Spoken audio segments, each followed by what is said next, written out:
Well, I think today is a very good news because we're reopening starting March 26th the organized sports. So for one thing, the athletes can be back with their colleagues and have some sort of a bigger environment to be motivated than to be practicing in higher level and to get active for the next steps. It's a first step, but it's a big first step, and it shows that we're going on the right path, and it's going to come pretty soon. And in French, you referred to a fragile balance in all of these measures. What are the risks of opening up these sports activities and facilities in red zones with the increased number of variant cases?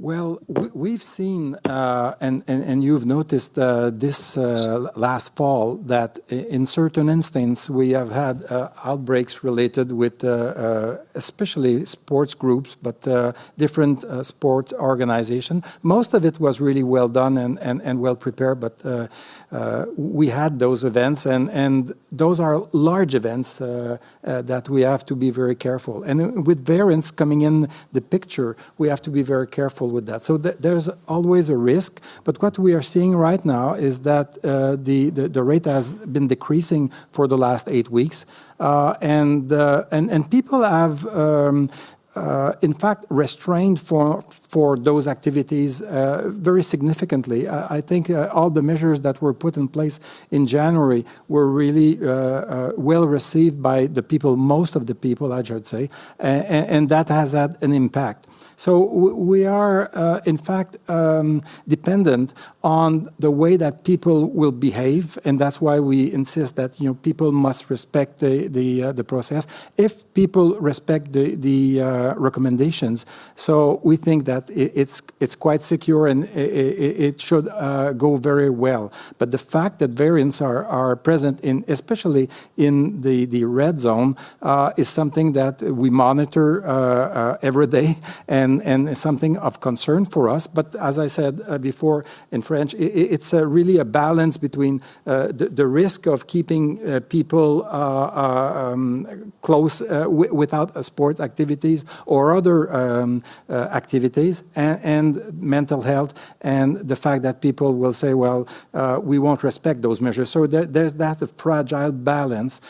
So we think at this time we can reopen and see how it goes. And if it goes well, then we might reopen more in the next few weeks. We saw there was a pretty big demonstration outside of the National Assembly last week. How much of this decision is political because the government was under a lot of pressure? Actually, this is not a political decision. We've had so many discussions for the last year, and at every step of the way we were trying to find a way to make sure we can have access to sport and to physical activities. Of course, the discussion has intensified in the last few months. In the last few months and in the last few weeks. The public health is now feel confident that the situation is enough well managed that we can open more largely the sport facilities and the sport activities.